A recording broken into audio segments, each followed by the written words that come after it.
Ethan Caldwell never believed in marriage, especially not arranged ones, but as his father's lawyer read out the terms of the will, he realized he had no choice. Ethan Caldwell will only gain full control of Orion Tech if he is legally married within 6 months of William Caldwell's passing. The room fell silent. The board members sat along the polished conference table, their expressions unreadable but expectant. They didn't care what Ethan thought. They only cared about the company's stability. Ethan leaned back in his chair, his steel-gray eyes cold. An absurd condition. Gregory Blackwell, his father's longtime attorney, merely smiled. Perhaps, but it was his final wish. For days, Ethan sought a way out. He explored every legal loophole, but the will was airtight. Without marriage, Orion Tech would slip through his fingers. Naomi Sinclair became the perfect, albeit unwilling, solution. She was the founder of Connect the World, a nonprofit organization dedicated to providing internet access to remote areas. Orion Tech had been eyeing telecommunications expansion in Africa, and a partnership with Naomi would give them an undeniable advantage. Naomi agreed, but not for Orion Tech, for her own mission. Her foundation needed funding, and this marriage would secure it. There was no love in this union, only strategy. And so, 1 month later, in a lavish ceremony attended by the city's most powerful figures, Ethan and Naomi exchanged vows. Their wedding kiss lasted just long enough to be convincing. There was no honeymoon. After their lavish wedding, Ethan and Naomi returned to New York, where a luxurious penthouse had been prepared for them. But despite sharing a roof, the distance between them was wider than an ocean. Ethan was the embodiment of control. Every aspect of his life was calculated: his work schedule, his investments, even the precise order of bottles in his liquor cabinet. Naomi, on the other hand, was a force of nature. She thrived on unpredictability and refused to be confined by a marriage without love. Dinners were silent. They spoke only of business. Orion Tech's partnership with Connect the World, upcoming projects, expansion plans. When dinner ended, so did the conversation, and they would retreat to separate rooms. But then, things started to shift. One evening, Naomi returned from a fundraising gala, exhaustion evident in her every movement. Ethan, though he would never admit it, noticed. "You look unwell." His voice was low, not quite concern, but not indifference either. Naomi shrugged. "It's just been a long day." She said nothing more, but as she walked past him, she swayed slightly. Before she could stumble, Ethan caught her arm. The contact lasted only a second, a fleeting moment where warmth passed between them, but Naomi quickly pulled away, her expression unreadable. "I don't need you to worry about me." Ethan said nothing, but the next morning a doctor arrived at the penthouse. Naomi didn't know how to react to the quiet gesture. In the days that followed, their dynamic began to shift in small but undeniable ways. Naomi realized that Ethan wasn't as emotionless as he seemed. When she spoke about a village in Kenya where Connect the World was working, he actually listened. A week later, she received a large anonymous donation. She didn't have to ask. She knew it was him. One night, Naomi dragged Ethan out of his office at 10 p.m., insisting that he walk with her through the quiet streets of Manhattan. She pointed out the late-night diners, the street musicians, and said, "You can't live your whole life behind glass towers. Sometimes the real world is right here." Ethan didn't like her spontaneity, but he couldn't deny that something about the way she saw life made him want to slow down, just a little. Then came the night of the storm. They were driving home from an event when rain poured down in torrents, flooding the streets. Their car was forced to stop, leaving them no choice but to walk the rest of the way. By the time they reached the penthouse, they were both drenched. Naomi laughed, her joy unfiltered, while Ethan simply watched, unable to comprehend how a storm could amuse her. "You've never seen rain before?" she teased. "I've never seen anyone laugh because of it." Naomi paused, then smiled. "Sometimes you have to learn to enjoy what you can't control." Ethan didn't reply, but as Naomi ran her fingers through her wet hair, his gaze remained locked on her. 1 second. 2 seconds. Time slowed. And then, as if drawn by an invisible force, Ethan leaned in. Naomi didn't pull away. Their first kiss wasn't part of a contract. It was real. The storm raged outside, rain slamming against the windows, while inside the penthouse, darkness swallowed everything. The power had gone out. Naomi stood by the window, staring at the city drenched in relentless rain. The street lights reflected against the wet pavement, casting an eerie glow. "It'll come back soon," she murmured, breaking the silence. Ethan sat on the couch, his soaked jacket discarded, his usually sharp eyes softened by the dim light filtering through the storm. "I actually prefer it this way." Naomi turned, raising an eyebrow. "You like power outages?" "I like the quiet." He leaned back, eyes unfocused. No emails, no calls, no shareholders demanding answers about stock prices in the middle of the night. Naomi let out a quiet chuckle. "Sounds like you hate your own company." Ethan shook his head. "No, I just hate what it's turned me into." His words made Naomi pause. For the first time, Ethan Caldwell wasn't the cold, calculating businessman she had come to know. In the shadows of the room, stripped of the world's expectations, he seemed human. "Were you always like this?" she asked softly. Ethan studied her for a long moment before letting out a dry laugh. "No, but my father didn't give me a choice." "What do you mean?" "He planned my life before I even knew how to spell my own name," Ethan said, tilting his head back. "He decided I would run Orion Tech. That was never up for discussion. Where I studied, who I associated with, what I pursued. It was all mapped out for me." Naomi remained silent, absorbing his words. "I never really had a choice," he murmured, "not even in this marriage." For the first time, Naomi saw something behind his steel exterior. Resentment, exhaustion, loneliness. She exhaled, her own gaze distant. "I understand." Ethan turned to her, waiting. "My mother," Naomi said, her voice quieter now. "She was a relief doctor. I spent my childhood following her through war zones, disaster areas. She believed connection wasn't just about technology, it was about understanding people." A pause. "She died when I was 16. Ethan's brows furrowed. "A flood in Nigeria," Naomi continued. "She went to provide aid, but disease spread afterward, and she caught it." Ethan didn't know what to say. Naomi gave a small, bitter smile. "They called her a hero, but she was just my mom, and I was just a kid who lost everything." Silence. 1 second. 2 seconds. A lingering gaze. Ethan reached out, brushing his fingers against her cheek. She didn't pull away. And then, slowly, he leaned in. For the first time, the kiss wasn't for show. It wasn't for a contract. It was real. Their happiness didn't last long. After that stormy night, everything changed. Ethan no longer kept his distance. They had breakfast together, their conversations no longer confined to business. When he returned home from endless board meetings, Naomi was always there, waiting in the living room, a glass of wine in hand, ready to listen. They hadn't put their feelings into words, but they didn't need to, because somehow, despite the odds, they had become something more. But then the scandal broke. It happened on a Monday morning. The front page of a tabloid featured a picture of Naomi standing next to an older man, a well-known professor from Princeton.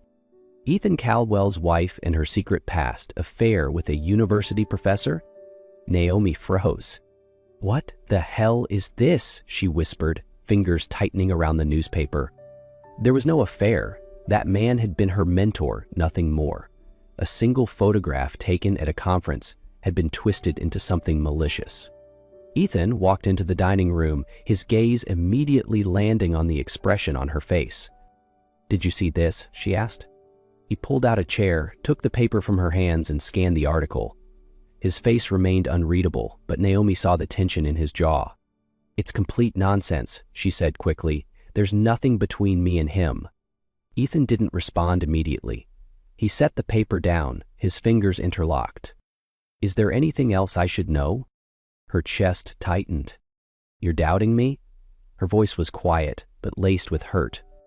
Ethan said nothing, but his silence was answer enough. Everything they had built, the late nights, the stolen touches, the kisses that had nothing to do with their contract, felt suddenly fragile.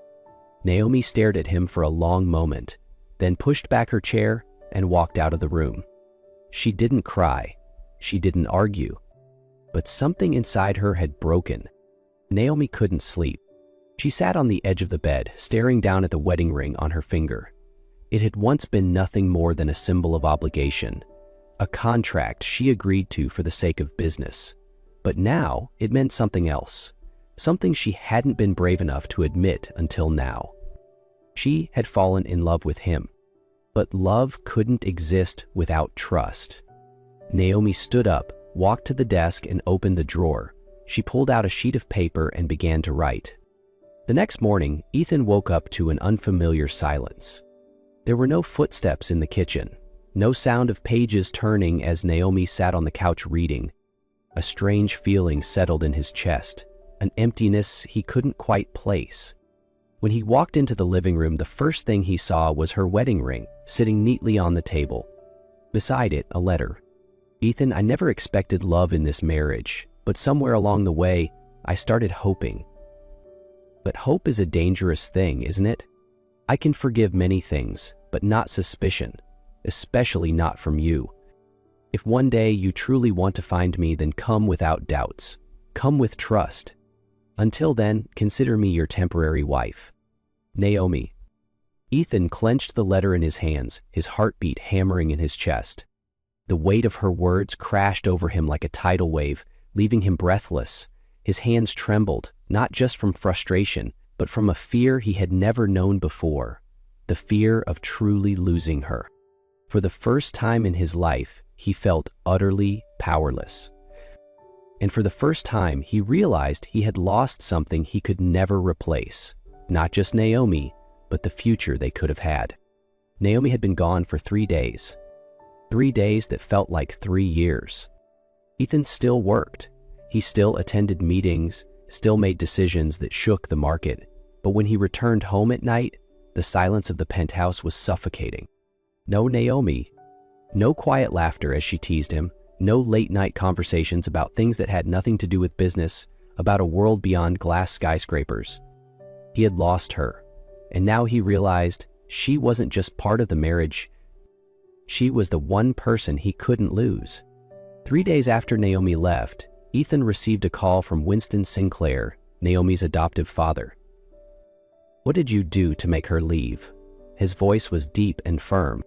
Ethan clenched his jaw, staring at the wedding ring still lying on the table. "I doubted her." A sigh came through the line. "You're not the first man to do that, but you might be the last she lets hurt her." Ethan closed his eyes. "I need to know where she is." "You won't find her," Winston said. "Naomi is better at disappearing than you think. I will find her." "Ethan," Winston's voice softened, but the meaning behind his words was sharp. "If you really want her back, you don't need to find her. You need to give her a reason to return."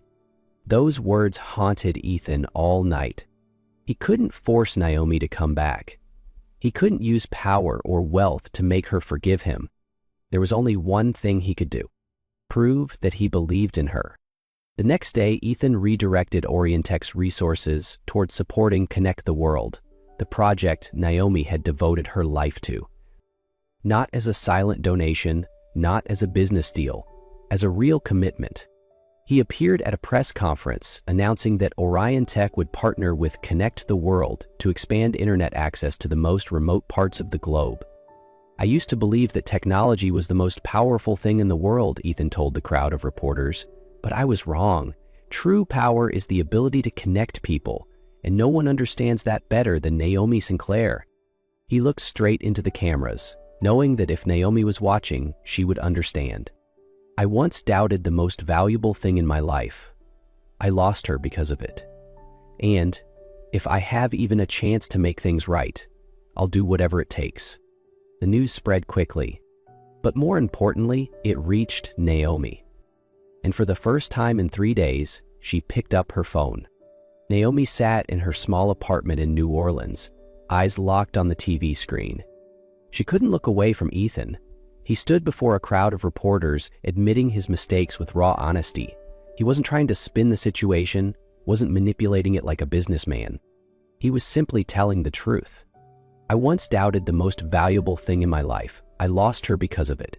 And if I have even the smallest chance to make things right, I will do whatever it takes. Her chest tightened. She hadn't expected this. Ethan had always been calculated, always in control. But this time, he had let go of everything, just to prove he believed in her. Her phone vibrated.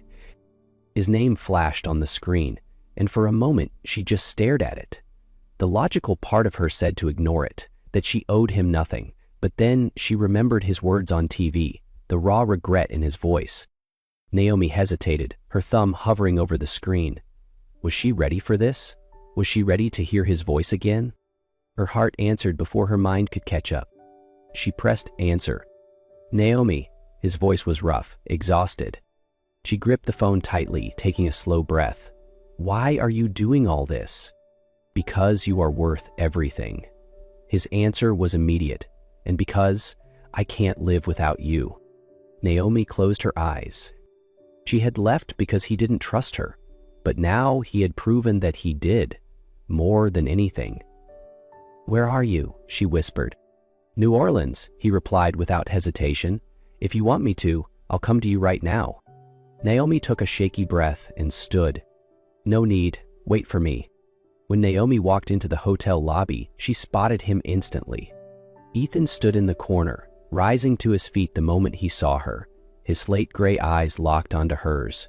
He looked tired, but when he saw her, something flickered in his gaze. Hope. Her heart pounded. There were no words for what she felt in that moment. So she didn't speak. Naomi simply walked up to him, held his gaze for a single second, then stepped forward and wrapped her arms tightly around him. Ethan pulled her close, holding her as if he would never let her go again. I'm sorry, he whispered. I was wrong. I know, she murmured.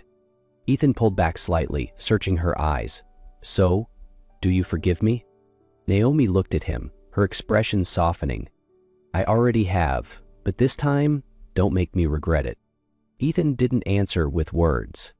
He just leaned down and kissed her. Slow, deep, and real. This time, there was no doubt. Only love. 3 months later, Naomi stood on the balcony of their new apartment, gazing at the cityscape stretching before her. The lights of New York shimmered, reflecting against the glass towers, casting a glow that felt both unfamiliar and comforting.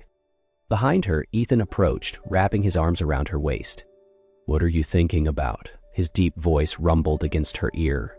Naomi smiled, leaning back into his chest. That 3 months ago, I never thought I'd be here again. Ethan tightened his embrace slightly, his voice carrying a hint of regret. I still can't believe I almost lost you. What matters is that you didn't. She turned to face him, her eyes glowing under the city lights. Ethan reached up, gently tucking a stray strand of hair behind her ear. I revoked my father's inheritance clause, he said quietly. I don't need the company if it means losing you. Naomi blinked in surprise before letting out a soft laugh. Ethan Caldwell walking away from Orion Tech? I don't believe it. He smirked. I'm not walking away.